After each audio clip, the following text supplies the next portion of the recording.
ሰላም ተናስተልን ተመልካቾቻችን እንደምን ዋላችሁ እንደምን አመሻችሁ ካንከር ሚዲያ ዝግጅት ክፍል ያክብሮ ሰላምታችንን እናቀርባለን። አብይ አህመድ ቀደም ሲል ያልኩት ታይሚንጉ ጊዜው ለምን አሁን አብይ አህመድ ይሄን ጊዜ ለምን መረጠው? እንደተባለው የምክክር ኮሚሽን እየተካሄደ ነው። የኢትዮጵያን ችግር ይፈታል፣ ኢትዮጵያ ከዚህ የምክክር ጉባኤ በኋላ እፎይታን ታገኛለች ብሎ ነው እንግዲህ እየተሰበከ የሚገኘው። ታዲያ እንዲህ አይነት ቃለ መጠይቅ ለምን አስፈለገ? ብዙ ጊዜ ከህወሓት ጋር ጦርነት ሊያደርግ ሲል አብይ አህመድ በትግርኛ ቃለ መጠይቅ ይሰጣል። ስለዚህ የጦርነት ማስጀመሪያ ፊሽካ ብለን ልንወስደው እንችላለን ወይ ይሄን ቃለ መጠይቅ? ሌላ የሚያነሳቸውን እንግዲህ ሙሉን ስንሰማ የተለየ አውድ የተለየ መልእክት አንጠብቅም። ያነሳቸው ርዕሰ ጉዳዮች አሉ ከወዲሁ መገመት የሚቻሉ። የአብይ አህመድን ቃለ መጠይቆች ሳይናገር ሲያስበው ጭምር ምን ሊሆን እንደሚችል የምንገምተው ነው። የሰውየው አቅም እስከዚህ ድረስ ነው። ምን ሊናገር የሚችለውን እያንዳንዷን ቃላት በራሱ ምን ገምተው ጉዳይ ነው። አዲስ ነገር ይነግረናል አይደለም፣ ግን የሚያነሳቸውን ጭብጦች እንመልከታቸው። ለምሳሌ ስለ ፕሪቶሪያም እንደሚያነሳ አይተናል። የፕሪቶሪያ ስምምነትን በተመለከተ አማራን ጥግ ያስያዙበት፣ አማራ በጉዳዩ ላይ እንዳይገባ አድርገው የኦህዴድ ሰዎችና የህወሓት ሰዎች እዛው ተገናኙ። በናይሮቢም እንደዚሁ ሌላ መልካስ ይዞ መጡ። በኋላ ደግሞ ወደ አማራ ክልል ለመግባት የሚያስችል አንዳች ስምምነት አድርገው ነው የወጡት። ስለዚህ የአማራ ህዝብ ከዚህ ከፕሪቶሪያ ስምምነት የተጠቀመ እንደሆነ ለማሳየት አብይ ይመጣል። ሌላው የወልቃይትና የራያ ጉዳይ ነው። ስለ ሁለቱ አካባቢዎች የብልጽግና አቋም ምን እንደሆነ ይታወቃል። አዲስ ነገር ይዞ የሚመጣው አይደለም። ሌሎችንም ቀደም ሲል አንተ የጠቀስካቸውን ከትግራይ ጋር ከኤርትራ ጋር የአማራን ህዝብ ለማጋጨት ከወዲሁ ተዘጋጅቶ የተለያዩ ነገሮችን ይዞ እንደሚመጣ ምንም ጥርጥር የለውም። ሲያደርገው ነበረ፣ በቅርቡም አሳይቶናል። አሁን ያንን በስፋት ሊመጣበት ካልሆነ በስተቀር አዲስ ነገር የለውም። አብይ አህመድ ይህን ጊዜ ስለምን መረጠ የሚለውን እንዴት ማየት ይቻላል? አብይ አህመድ ይህን ጊዜ የመረጠበት ምክንያት የተባበሩ ኃይሎች በኦሮሞ ውስጥ ያሉ በትግራይ በርካታ ኃይሎች ናቸው። ጋምቤላ፣ ሶማሌ በከፍተኛ ሁኔታ እየተንቀሳቀሱ ነው። ስለዚህ የሰሜን ደግሞ አደገኛ ነው ደግሞ ስጋት ነው የሚል ግምገማ አለው። በነገራችን ላይ አብይ ይሄን ነገር እንደው የአማራ የመጨረሻ ሙከራ ላድርግ ነው በግልጽ ለማስቀመጥ። እንግዲህ በአማራ ህዝብ መካከልም ቅራኔ ለመፍጠር ከፍተኛ ጥረት እያደረገ ይገኛል። ለአድማጭ ተመልካቾቻችን በግልጽ ለማስቀመጥ በአማራዎች መካከል ለምሳሌ ወልቃይት ይላል። ወልቃይት እሱ እንዳስጠበቀው አክት ለማድረግ ነገር ግን ወልቃይትን በማስከበር ከፍተኛ ጫና እየመጣብኝ ነው የሚል በኮሪደር ሲያወራው የነበረ ነው። ይሄ ጫና የመጣው ደግሞ ከራሳችሁ ከአማራዎች መካከል ነው የሚል ሐሳቦች ያነሳን። ከዛ በተጨማሪ ደግሞ ይሄን ሲያነሳ መቼም ፎሎ የሚያነሳ ስለሌለ ሁለቱም ብልጽግናዎች ስለሆኑ አደገኛ ነገር ነው። ራያን አሳልፈ የሰጠው አንተ አይደለም ወይ? መከላከያን አስወጥተህ አስተዳደሩን አፍርሰው ወደ አንተ አይደለም ወይ? ስለ ፕሪቶሪያ ስምምነት ነው የምታወራው። በፕሪቶሪያ ስምምነት አማራው ይወከል ወኪሎቹን ሲያቀርብ አይ ከደመቀ መኮንን በላይ ወኪል የላችሁም ብለህ ከደከርከው አንተ አይደለም ወይ? አማራው ባለመወከሉ አይደለም ወይ? በተለይ አማራን የማፍረስ አዝማሚያ ውስጥ የገባው አንተ አይደለም ወይ የሚል ጥያቄ ይነሳለት አይችልም የግለስ። ምክንያቱም ሁለቱም ብልጽግናዎች ናቸው። ሁለቱም ለአንድ ዓላማ ነው የሚሰሩት። ሁለቱም አማራ ጠል ናቸው። ሁለቱም የራሳቸው ሁለቱም የጥቅም ተጋሪ ናቸው።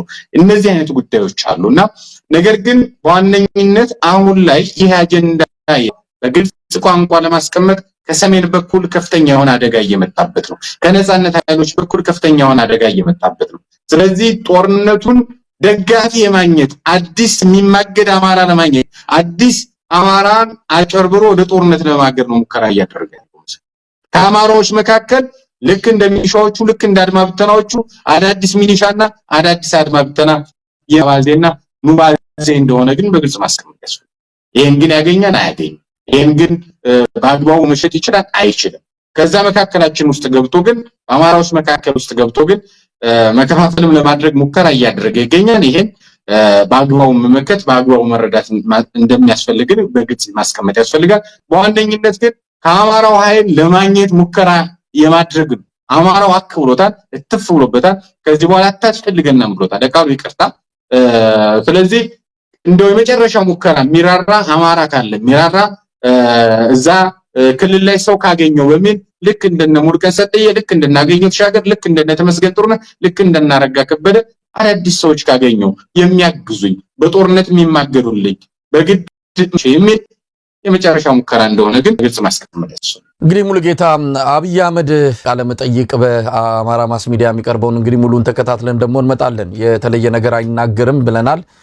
የሚያነሳቸው ነገሮች በቀጣይ በኢትዮጵያ ማህበረሰብ መሃል ጥላቻ ለመጥመቅ ካልሆነ በስተቀር አብይ አህመድ ይዞ የሚመጣው መፍትሄ ይዞ የሚመጣው የሰላም ሐሳብ እንደማይኖር የኢትዮጵያ ሕዝብ በጋራ ድምዳሜ ላይ የደረሰበት ሁኔታ ነው ያለውና ተከታትለን ደግሞ እንመጣለን። በነገራችን ላይ በጣም ስጋት ውስጥ ነው ያለው አብይ አህመድ። ይሄ የምታየው መወራጨት ከዚህም ከዛም ግራ መጋባት አሁን የሚታየው እንደምንሰማው ከሆነ ከሚደርሱን የመረጃ ምንጮችን ማረጋገጥ እንደቻል ነው የአባት ቤት ሲዘረፍ አብረ ዝረፍ ነው። ዘረፋው ተጧጡፏል።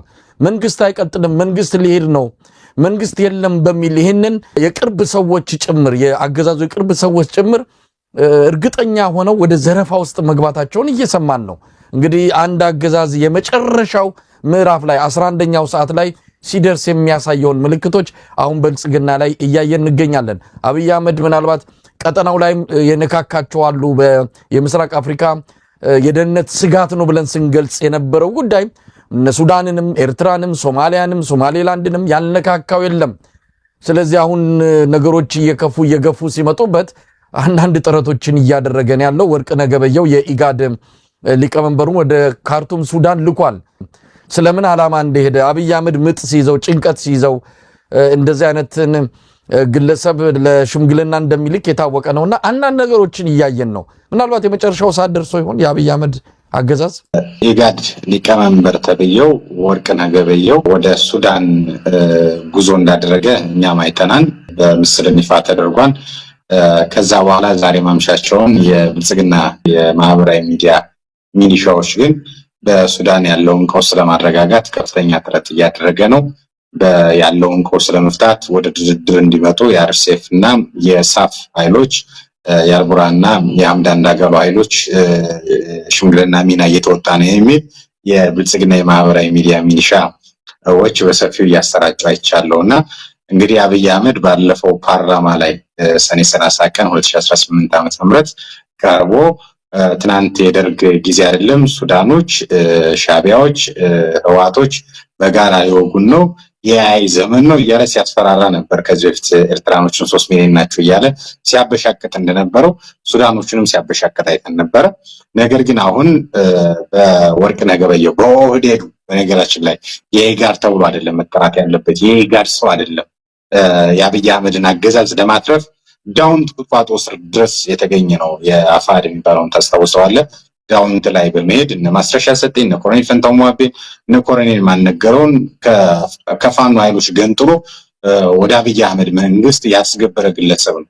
ከነዚህ ተቋማት መካከል አንደኛው ኢጋድ ነው።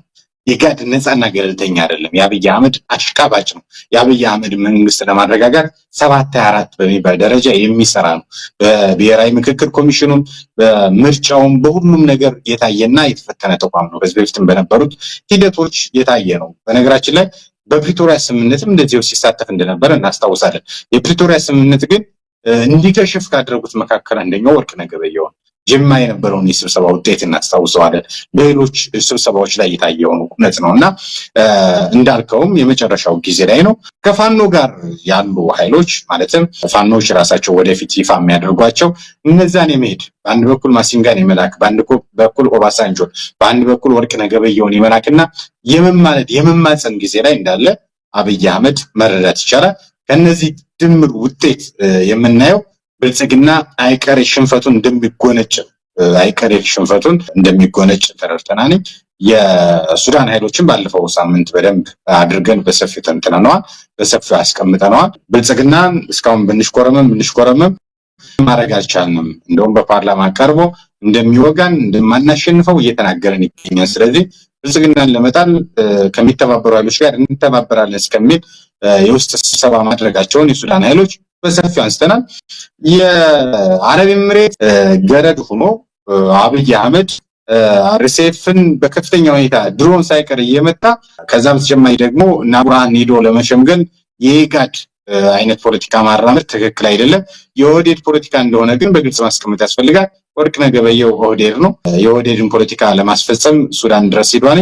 ነገር ግን ሱዳኖችም ያውቁታል። ምክንያቱም እሱ የጋድ ሰው አለመሆኑን በተግባር ያረጋገጡበት እውነት ነው። ግን ከፍተኛ የሆነ አደጋ በሚቀጥሉት ሳምንታት ወይም ደግሞ 2 ሳምንት 3 ሳምንት ሊሆን ይችላል። ቀኑን ቅርጠኛ እናቀውም። ነገር ግን አዳዲስ ግንባሮች እንደሚከፈቱ ግን አብይ አህመድ አረጋግጧል። በብሔራዊ መረጃም ሊሆን ይችላል፣ በሌላም ሊሆን ይችላል አረጋግጧል። ያንን ለማስታገስ ግን አንድ ጊዜ አሚኮ ባህር ዳር፣ አንድ ጊዜ ሱዳን፣ አንድ ጊዜ ነገም ኤርትራ እናገኘው እንችላለን። የሆኑ ኃይሎችን ሊልክ ይችላልና የሚገርም አይደለም፣ የሚጠበቅ ነው ማለት ፈልጋለሁ። እንደው ሙሉጌታ ከዚሁ ጋር ተያይዞ ሰሞኑን የወጣ አንድ መረጃ አለ። ኤርትራ ላይ የተገናኙት የኤርትራ የውጭ ጉዳይ ሚኒስቴር የግብፅና የሶማሊያ የውጭ ጉዳይ ሚኒስትሮች እዛ ስብሰባ እያደረጉ በነበሩበት ጊዜ የአሜሪካ የአፍሪካ ጉዳዮች ከፍተኛ አማካሪ ማሳድ ቡሎስ እዛው ነበሩ፣ ተገናኝተው ነበረ። ሶስቱ ሀገራት የውጭ ጉዳይ ሚኒስትር ባደረጉት ውይይት ላይም እኚህ የአሜሪካ ከፍተኛ የውጭ ጉዳይ ባለስልጣን እንደተገኙ መረጃዎች ወጥቷል። ያንን ተከትሎ በአብይ አህመድ ላይ መፈንቅለ መንግስት ሊካሄድ ነው የሚል ቅሬታን እንደፈጠረ ሁሉ በሰፊው ተወርቷል። ኢመደበኛ በሆነ መልኩ የአብይ አህመድ አገዛዝም ቅሬታውን እንዳቀረበ ነው የተሰማው። የአሜሪካው የውጭ ጉዳይ ሚኒስቴር ከፍተኛ አማካሪ ማሳድ ቦሎስ ግን የኤርኩት በኢትዮጵያ መንግስት ጋር በተገናኘ እንዲህ የሚባለው አሉባልታ ጋር የተገናኘ አይደለም የሚል ማስተባበያ መስጠታቸውም ነው የሰማ ነው። ምንም ሆነ ምን እንግዲህ ሶስቱ የውጭ ጉዳይ ሚኒስትሮች አስመራ ላይ ሲገናኙና የአሜሪካው ከፍተኛ የውጭ ጉዳይ ባለስልጣን እዛ ሲያመሩ ዝም ብሎ ያጋጣሚ ላይሆን ይችላል አናቀም። ኢትዮጵያ ላይ ግን አደጋ እየመጣ ነው። አብይ አህመድ ጎትቶ የቀጠናውን ሀገራት ተባብረው የጋራ ክንድ ይዘው ኢትዮጵያ ላይ የብሔራዊ ደህንነት አደጋ ይዘው እንዲመጡ ጋብዟቸዋል። ይሄ በገዛ እጅ የመጣ አደጋ ነው። አዎ የምስራቅ አፍሪካ አጠቃላይ ስጋት አብይ አህመድ ነው። ያው የኢትዮጵያ ሕዝብ ካለበት አጠቃላይ የህልውና አደጋ ተነስቶ በአብይ አህመድ አገዛዝ ጎን ተሰልፎ በዚህ ወቅት ላይ ዋጋ ሊከፍል የሚችልበት ምንም አይነት እድል የለም። አዲስ አበባ አትግባ የተባለ በያለበት በየቤቱ የሚፈናቀል ማህበረሰብ በፈጠረበት በዚህ ወቅት ላይ ከአብይ አህመድ አገዛዝ ጎን የሚሰለፍ ኢትዮጵያዊ ሊኖር አይችልም። በቅርቡ ያነጋገርኳቸው የወታደራዊ ከፍተኛ ባለሙያ ሻለቃ ማሞ ለማ እንደገለጹልኝ ከሆነ የኢትዮጵያ ህዝብ ባይታጠቅም 95 በመቶ የሚሆነው ልቡ ሸፍቷል ነው ያሉት። ጫካ ገብቷል በልቡ። የኢትዮጵያ ህዝብ በዚህ ደረጃ ላይ ነው የሚገኘው ብለዋልና መጪዎቹ 3 ወራት ምናልባትም በኢትዮጵያ ፖለቲካ ውስጥ በኢትዮጵያ አጠቃላይ ነባራዊ ሁኔታ ላይ የሚለወጥ ነገር ሊኖር እንደሚችል ከግምትም በላይ መግለጽ ይቻላል። ሙሉጌታ እንግዲህ እኔም አይቼዋለሁ ዜናውን። የሶማሊያ፣ የግብጽ፣ የኤርትራ የውጭ ጉዳይ ሚኒስትሮች ከአሜሪካ መንግስት የአፍሪካና የአረብ ጉዳዮች ከፍተኛ አማካሪው ጋር በመገናኘታቸው ይሄ እኔን ለመጣል አሜሪካኖች የተባበሩብኝ ነው የሚል ክስ በአብይ አህመድ በኩል ተነሳ። የአሜሪካውም ደግሞ ይሄ ሐሰተኛ መረጃ ነው፣ እንደዚህ አይነት ነገር የለም ብሏል።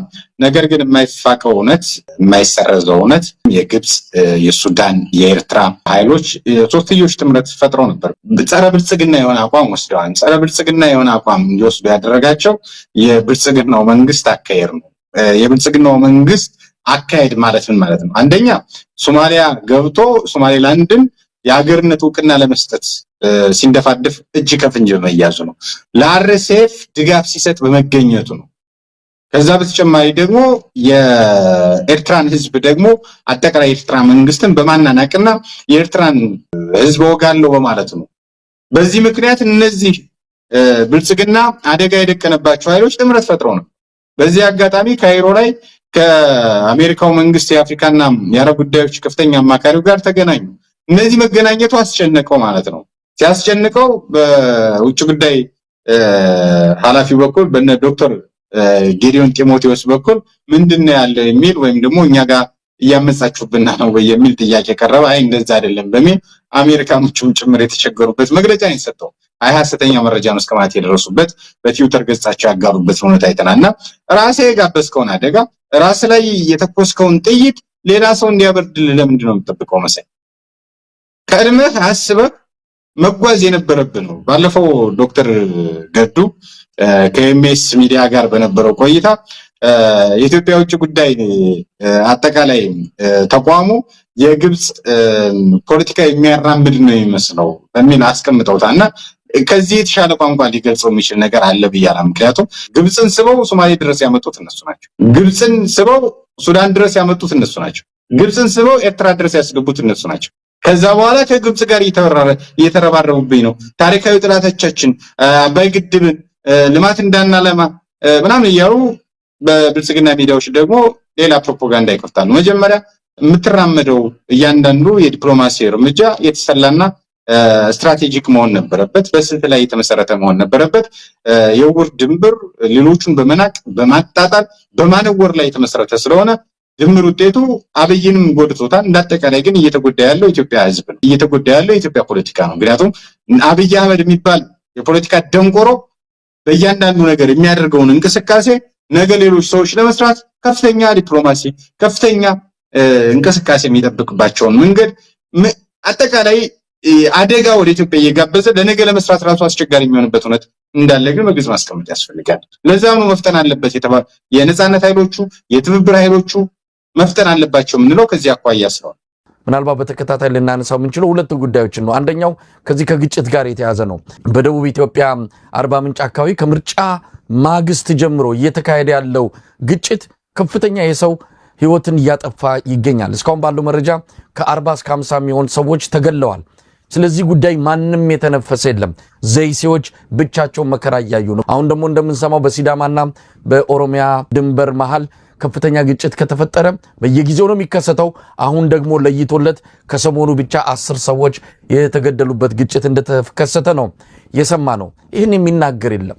ኢትዮጵያ ችግር ላይ ነው ያለችው፣ ሙሉጌታ ቀውስ ላይ ነው ያለችው። ከዚህ አንጻር ምን ማለት ይቻላል የሚለው ነው። ምናልባት ከዚህ ጋር ተያይዘው የሲዳማ እና አካባቢው ሀገረ ስብከት ሊቀ ጳጳስ ብፁዕ አቡነ ዮሴፍ የተናገሩትን እንጥቀስ። ኢትዮጵያ ውስጥ ያለውን መከራ ነው ያሳዩት። የሃይማኖት አባቶች በዚህ ድፍረት ወጥተው ኢትዮጵያ ያለችበትን መናገር አለባቸው።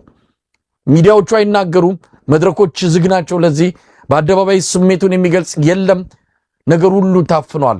እንደዚህ አይነት መድረክ ሲገኝ የሃይማኖት አባቶች የህዝቡን ቁስል የህዝቡን ህመም መተንፈስ አለባቸውና ብፁዕ አቡነ ዮሴፍ በቅርቡ ሐዋሳ ላይ ተደርጎ በነበረው የዓመታዊ የቅዱስ ገብርኤል ክብረ በዓል ላይ የተናገሩት እንደው ባጭሩ እንስማ። የሀገራችን ኢትዮጵያ ወቅታዊ ሁኔታ ስንመለከት በታሪክ የምናውቀውን የጨካኝ ገዥ ተግባር በግልጽ ያስነብበናል። በሀገራችን በየአቅጣጫው የሚታየው አለመረጋጋት፣ የሰላም እጦት፣ የወንድማማቾች ጦርነት፣ መፈናቀል፣ ረሃብና ፍርሃት በየደረጃው ከተቀመጡና ኃላፊነታቸውን በአግባቡ ከማይወጡ ኃላፊዎች አስተሳሰብ የመነጨ ሆኖ እናገኘዋለን። በዚህ ዘመን እግዚአብሔርን የማያውቁና የማያምኑ ሰዎች በምድራችን ላይ ስለበዙ ብዙ ንጹሐን ክርስቲያኖች ያለ ጥፋታቸው እንደ ቅዱስ ቂርቆስና ቅድስት ኢየሉጣ በእሳት ውስጥ ተጥለው በብዙ ችግር እየተሰቃዩ ያሉበት ዘመን ነው። በአሁኑ ሰዓት የሀገራችን ሕዝብ ያለበት የኢኮኖሚ ሁኔታ ልክ እንደ ፈላ ውሃ የሚያቃጥል ነው። የኑሮ ውድነትን መሰረት በማድረግ ድህነትና ረሃብ እንደ እቶን እሳት የብዙ ሰዎችን ቤት እየበላና እያፈረሰ ነው። ፍትሃዊነት በጎደለው መልኩ ሀገሪቱ የጥቂት ሀብታሞች መኖሪያና የብዙ ድሃ ሕዝቦች መሰቀያ መሆን የለባትም።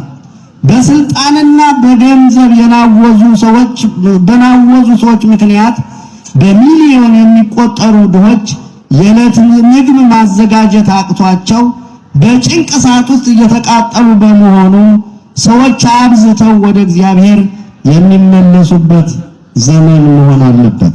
ሙሉጌታ እንግዲህ ይሄ የኢትዮጵያ ሕዝብ ላይ የደረሰው መከራና እየተጋፈጠ ያለው መጠነ ሰፊ የህልውና አደጋ እንደው በትንሹ ተጨልፎ ሲገለጽ ነው። ከዚህም በላይ ነው። ወደ ኋላ ላይም ከግብር ጋር የተያዘውን እናነሳለን። እስቲ ምን ማለት ይቻላል? ቀደም ሲል ያነሳናቸውን አንዳንድ አብነቶች በሲዳማና በኦሮሚያ ክልል ድንበር ላይ በዘይሴ አርባ ምንጭ አካባቢ፣ በጋምቤላ፣ በቤኒሻንጉል ጉሙዝ ክልል፣ አዲስ አበባ ዙሪያ በእገታ በተለያየ መልኩ ያለውን አጠቃላይ የደህንነት ችግር መጥቀስ ይቻላል። ኢትዮጵያ እንደተባለው እያበደች ናት፣ እየነደደች ናት። አብይ አህመድ ግን ወደ ብልጽግና እያመራን ከጫፉ ላይ ደርሰናል ነው የሚለው። ከዚህ ከኦሮሚያና ሲዳማ አካባቢ ያለውን መረጃ በግልጽ ማጋራት ያስፈልጋል። በዚህ በተቀሰቀሰው ግጭት ትምህርት ቤትና ሰብሎች ወድመዋል፣ ንጹሃኖች ተገድለዋል። ከፍተኛ የሆነ መከራና ግጭት እንዳለ ነው እየወጣ ያለው መረጃ የሚያሳየው። ባለፈው ሳምንት በኦሮሚያ ጊርጃ ወረዳ ጉቦ ሄማ ቀበሌና በምስራቅ ሲዳማ ዞን ጭሪ ቀበሌ መካከል ባገረሸው ግጭት የ10 ሰዎች ህይወት ሲያልፍ ከ15 በላይ የሚሆኑ ሰዎች ደግሞ መቁሰላቸው ነው የተሰማው። እንዲሁም በበርካታ ቀበሌዎች የሚኖሩ በሺዎች የሚቆጠሩ ነዋሪዎች ተፈናቅለዋል። በሁለቱም ወገን ያሉ አካባቢ ነዋሪዎች ይህን እውነት ይፋ አድርገዋል ለሚዲያዎች ማለት ነው። ነዋሪዎች ግጭት በአካባቢ ላይ የነበረው መረጋጋት በእጅጉ ማደፍረሱን ነው የተናገሩት። የምስራቅ ጉጂ ዞን የጊርጂ ወረዳ አካባቢ እንደዚሁ በአጠቃላይ በጉጂ በኩል ጊርጃ ወረዳ ወደ 12 የሚጠጉ ሰዎች ሲገደሉ ወደ 40 የሚጠጉት ደግሞ ቆስለው በአዶላ፣ ቦሬ፣ ኮየራ፣ ሻሸመኔ፣ ወላይታ ሶዶና አዲስ አበባ የሚገኙ የሕክምና ተቋማት በመታከም ላይ እንዳሉ ነው የተሰማ የሚገኘው።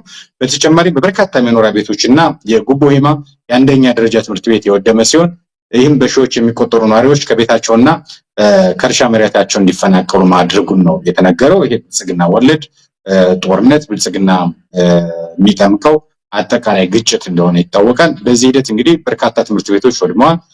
ትምህርት ቤቱ በመውደምም በቀጣይ ትምህርት ቤት እስከሚሰራ ድረስ ተማሪዎች ከትምህርት ገበታቸው ይስተጓጎላሉ፣ ከትምህርት ሁነቱ ይቋረጣል ማለት ነው። ከዛ በተጨማሪ ይሄ ቅድም አንተም እንዳስቀመጥከው አዲስ ግጭት አይደለም። በተደጋጋሚ ብልጽግና የሚያስነሳው ብልጽግና እንደፈለገ እዛ አካባቢ ላይ ያለው ማህበረሰብ አዲስ ነገር አይደለም አይደል? የኢትዮጵያ ሕዝብ ተከባብሮ የሚኖር ሕዝብ እንደሆነ ይታወቃልና ነገር ግን የክልል መሪዎች አንደኛው እያስታጠቁ የሚያገዳድሩበት ሁኔታ እንዳለ ነው የሚታወቀው። በዚህ በተለይ በጊርጃ ወረዳም እንዲሁም ደግሞ በጭሬ ቀበሌ የሚነሳ እንጂ ከዚህ በፊት በወንዶ ገነትም ጭምር ሲነሳ የነበረ ጉዳይ ነው። ይሄ አጠቃላይ ሽመልስ አብዲሳ እንዲሁም ደግሞ የሲዳማው ክልል ፕሬዚዳንትን ጭምር ተጠያቂ የሚያደርግ ጉዳይ እንደነበረ ይታወቃል። ነገር ግን ተከታታይ የሆኑ ጥቃቶች እንዳሉ ይታወቃል። ቅድም አንተም እንዳልከው ኢትዮጵያ እያበደች ነው። ኢትዮጵያ አጠቃላይ የጦርነት ቀጠና የሆነችበትን እውነት ማንሳት ይቻላል። በአርባ ምንጭ በተመሳሳይ በሌሎችም በተለይ ይፋ የማይወጡ ድምፅ የሌላቸው ግድያዎች አሉ። ለሚዲያዎች የማይደርሱ ሚዲያዎች ትኩረት የማይሰጧቸው በተለይ እኛም እንደ ሚዲያ እዚህ አማራ ክልል ላይ ያለው ጦርነት ላይ ብቻ ትኩረት ስለምናደርግ እንጂ ሌሎች ቦታዎች ላይ ከፍተኛ የሆነ በደል ግፍ እንደሚፈጸም ማስታወስ ያስፈልጋል። ብፁዕ አቡነ ዮሴፍ ማመስገን ያስፈልጋል። በተለይ የኢትዮጵያ ኦርቶዶክስ ተዋሕዶ ቤተክርስቲያን የሃይማኖት አባቶች ለምንድነው ዝም የሚሉት? እየደረሰ ያለው በደል እየሆነ ያለው ነገር በጣም የሚያስከፋ ነው። እኛም በተደጋጋሚ ስንናገር የነበር ነው። ሐምሌ 19 ቀን 2018 ዓ.ም በየዓመቱ ሐዋሳ ቅዱስ ገብርኤል ቤተክርስቲያን ዓመታዊ በዓል እንደሚከበር ይታወቃል። እዚህ ላይ በመገኘት በጽሁፍ ዝም ብለው ይመጣላቸው አይደለም፣ በጽሁፍ የተከተበ በታሪክ የጨካኝ ገዢዎችን ተግባር በተግባር ያረጋገጠ በደል እየተፈጸመ እንደሆነ በኢትዮጵያ አጋልጠዋል። በነገራችን ላይ ይሄ በጣም የሚያስመሰግን ነው። ያውም ደግሞ ኢትዮጵያ ውስጥ ያውም ደግሞ አብይ አህመድ የሚባል ጨካኝና ጭራቅ መሪ ባለበት ራሳቸውን የሚመጣው ይምጣ ብለው ብፁዕ አቡነ ዮሴፍ ይህን ስለተናገሩልን ከልብ ማመስገን እፈልጋለሁ። የእውነት እንደዚህ አይነት አባቶችን ያብዛልን ማለት እወዳለሁ። ምክንያቱም እንደዚህ አይነት የሚናገሩ አባቶች በመጥፋታቸው አቤት የሚሉ አባቶች በመጥፋታቸው ትናንት ጀግናው አቡነ ጴጥሮስ እያልን የምንናገረው ዝም ብለን አይደለም። የጣሊያን አገዛዝ ህዝባችሁን አስተምሩ ለኔ እንዲገብሩ አድርጉ ብለው ሲናገሩ አይሆንም በማለታቸው በመድፍ ተደብድበው መገደላቸው ነው ሐውልት ድረስ የሚቆምላቸው። ዛሬም በጨካኞች አገዛዝ ፊት እንደዚህ የሚናገሩ የሃይማኖት አባቶች በመኖራቸው ምክንያቱም በርካታ የሃይማኖት አባቶች ለአገዛዙ አድረው አገዛዙን የሚናገሩትን ጭምር እያስወገዙ አገዛዙን እያደረገ ያለውን ጥፋት ትክክል አይደለም ብለው የሚሞግቱት ወደ ሀገር እንዲገቡ በማድረግ በርካታ ዓመታት እንዲፈረድባቸው በማስደረግ ረገድ ብፁዕ የሚባሉ ልክ በተመሳሳይ እንደና ዮሴፍ ማዕረግ ያላቸው ለአገዛዙ ያደሩ ለተሰጣቸው ሃይማኖታዊ ኃላፊነት ያልበቁ ባሉበት እነ ብፁዕ አቡነ ዮሴፍ ግን በታሪክ የጨካኞችን ገዢ ተግባር በተግባር የተረጋገጠ በደል በኢትዮጵያ እየተፈጸመ ነው። አሁናዊ ወቅታዊ ሁኔታ ይሄን ይመስላል ብለው የተናገሩት የኢትዮጵያ ወቅታዊ ሁኔታ ይሄን ይመስላል። ረሃብና ፍርሃት የነገሰበት፣ መፈናቀል የነገሰበት ሰው ጠል መሪዎች በመንገሳቸው ነው ይሄው ነው። እንግዲህ እግዚአብሔር የማያውቁ በሚል ነው እሳቸው ያስቀመጡት። ነገር ግን እግዚአብሔርን የሚያውቅ ሰውን ያከብር ነበር። በተጨባጭ የምናየው ሰው ጠል ይሆን አጠቃላይ ከራሱ ውጭ መስማት የማይፈልግ በራሱ ኢጎ የተከበበ አገዛዝ በመንገሱ ብቻ ምክንያት የሁሉ በደልና ግፍ እየተፈጸመ እንደሆነ በግልጽ አስቀምጠዋል። ሌላኛው ያነሱት ኢኮኖሚውን በተመለከተ ብለው አስተው ኢኮኖሚው በተመለከተ የኑሮ ውድነት፣ ድህነት፣ ረሃብ እንደ ቶን እሳት እያቃጠለን ነው ያሉት። የቶን እሳት ሁሉም ሲያውቅ እንደሚነበልብ ያውቅ እንደሚያቃጥል ያውቅ በዛ ልክ ነው የገለጹት። ከዚህ በላይ ሊገለጽ የሚችል በትክክለኛ ቋንቋ ያስቀመጡት። ከዛ በተጨማሪ አገሪቱ የጥቂት ሀብታሞች መናኸሪያ ሆናለች። ዳው ተቸግሯል፣ ወጥቶ መግባት ተቸግሯል፣ የዕለት ጉርስ አጥቷል ነው ያሉት። በጣም ቆንጆ ቋንቋ፣ በጣም የሚገርም የጥቂት ሀብታሞች የተባሉት እነዚህ ዩኒፎርም ለባሽ ካድሬዎች፣ የብልጽግና ጀነራሎች እንዲሁም ደግሞ የብልጽግና አመራሮች አጠቃላይ እንዲሁም ደግሞ ለአገዛዙ ታጋዥ እና አጋዥ የሆኑ ባለሀብቶች መናኸሪያ ሆናለች። አገዛዙ ይሞክታሉ የሚባሉ ባለሀብቶች ገንዘባቸው እየተቀሙ ወደ እስር ቤት እየታጎሩ ነው። ሀገር እንዲለቁ እየተደረገ ይሆነ ያለው ይሄ እና ምጨምሮ የለኝም። እሳቸው በጥሩ ቋንቋ ገልጸውታል። እንደዚህ አይነት የሃይማኖት አባቶች ግን መበራከት አለባቸው። ከፍርሃት ቆፈን መውጣት መቻል አለባቸው። የተሰጣቸውን ኃላፊነት የሰማይ ቤት ኃላፊነትም የምድር ኃላፊነትም ዜጎችን የመጠበቅ በነገራችን ላይ ከተኩላዎች በጎችን የመጠበቅ ሌላ ነገር አይደለም። ኃላፊነታቸው ተኩላው ማን ነው? አብይ አህመድ። በጉ ማን ነው? ህዝባችን። ስለዚህ የተሰጣቸውን ኃላፊነት ታግባው የሚወጡ ልክ እንደ አቡነ ዮሴፍ አይነት አባቶች እንደ ብፁዕ አቡነ ሉቃስ አይነት አባቶች እንደ ብፁዕ አቡነ ባለፈው ያቀረብካቸው አባት አይነቶች በሰፊው ሚዲያው ላይ ትኩረት ሊሰጣቸው ይገባል። እየሆነ ያለውን ነገር ህዝባቸውን ያስተምሩ ይገባል። ህዝባቸውን ሊያነቁ ይገባል። ሙሉጌታ አልፎ አልፎ እንዲህ አይነት አባቶች አሉ፣ ሌሎች የሉም ማለት አይደለም። እንደዚሁ ለበጎቻቸው እስከ ሞት ድረስ መስዋዕትነት የሚከፍሉ በታሪክም የምናውቃቸው ብዙ አባቶች አሉ። ነገር ግን በተቋም ደረጃ ቢሆን ይሄ ድምጽ በደንብ ጠንክሮና ውጤት ሊያመጣ የሚችለው የኢትዮጵያ ኦርቶዶክስ ተዋሕዶ ቤተክርስቲያን አባቶች በጋራ አንድ አይነት አቋም ይዘው፣ ሌላ ምንም አይደለም። የፖለቲካ ጥያቄ አይደለም እኮ ይሄ። ሰዎች አይገደሉ ነው፣ አትግደሉን ለማለት ለምንድን ነው የሚገድሉት? ባላፈሩበትና ባልተደበቁበት የሚሞቱትና የሚገደሉት ወገኖች ለምን እንዳፈሩና እንደሚደበቁ አይገባንም።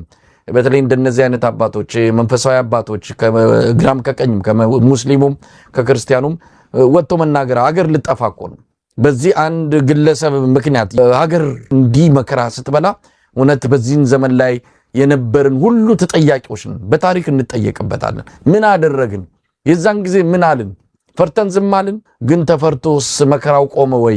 ዝም ተብሎስ ኢትዮጵያ ዳነች ወይ? ህዝብ ዳነ ወይ? የሚለውን ነገር መመለስ መቻል አለብን። ከዚህ በላይ ለዚህ ሰው የድል ተሰጥቶት ሀገር እስከ መጨረሻው እንዲያጠፋ ሊፈቀድለት አይገባም።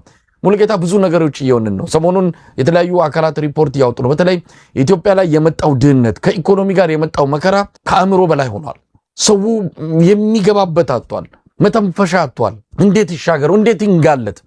ኑሮ ቋጥኝ ሆኖበታል። በየጊዜው እየወጡ ነው። በተለይ ይሄ የግብሩ ጉዳይ ሊገለጽ የሚችል አይደለም። አሁን ደግሞ የፌዴራል መንግስቱ መንገዶች ላይ የሚያሽከርክሩ ተሽከርካሪዎች ግብር እንዲከፍሉ ከፍተኛ ግብር እንዲከፍሉ ሊደረግ እንደሆነ ሰምተናል። በጣም አስቂኝ ነው። የግብሩ ብዛት፣ የታክሱ ብዛት ሰው ሊቋቋሙ አልቻለም። ብዙ ነገሮችን እየሰማ ነው። ሰው ባገኘው አጋጣሚ መናገሩን አልተወም። ፍርሃቱን እየተገላገለ እያሰማ ይገኛል። እስቲ አንዳንዶቹን እንስማቸው። ይሄ የሚናገሩትን ነገር እኛ የምናነሳውን የሚደግፍ የምንለው ነገር ከመሬት ተነስተን ሳይሆን እዛ ህዝቡ ጋር መሬት ላይ ያለው እውነታ መሆኑን ለማሳየትም በሚገባ የሚረዳ ነው። እንስማቸው እስቲ። ታክሲ ስራ ላይ ተገቢ የሆነ ክፍያ እንኳን እየተከፈለን አይደለም። እንደው ሰራን ተብሎ ገንዘቡ ቢመጣ እንኳን መልሶ ቤተሰብ ለማስተዳደር የሚወጣ ገንዘብ ነው። ግን ኢትስ ኦኬ፣ በአገሪቷ ህግ መሰረት ግብር መክፈል ግዴታችን ነው። ከሰራሁበት ነው ግን ግዴታዬ። እንዴ ይሄን ያህል ሰርተሻል ተብሎ በግምት ሊጣልብኝ አይገባም አይደለ? ቁርጥ ግብር ከሆነ በግምት ራሱን የቻለ ለብቻው ነው። ይሄ ደግሞ በሰራ ነው ልክ ከተባለ በቃ በሰራኋት ልክ ነው። እዛ ጋር በደረሰው በደረሰው መረጃ ልክ ነው። አምና ደና ስለሰራው ብቻ ዘንድሮም እንደዛ ትሰራለች ተብሎ በግምት ሊጨመርብኝ አይገባም። አጠቃላይ ግብር የሆነ ሰውን የሚያማርር ተስፋ የሚያስቆርጥ የስራ ፍላጎትን የሚያጠፋ ምናምን ሳይሆን ነገ የተሻለ እንዲሰራ ሰው የሚያነቃቃ ምናምን ነው እንጂ በዚህ ልክ የሆነ ሞራል የሚነካ ምናምን መሆን የለበትም።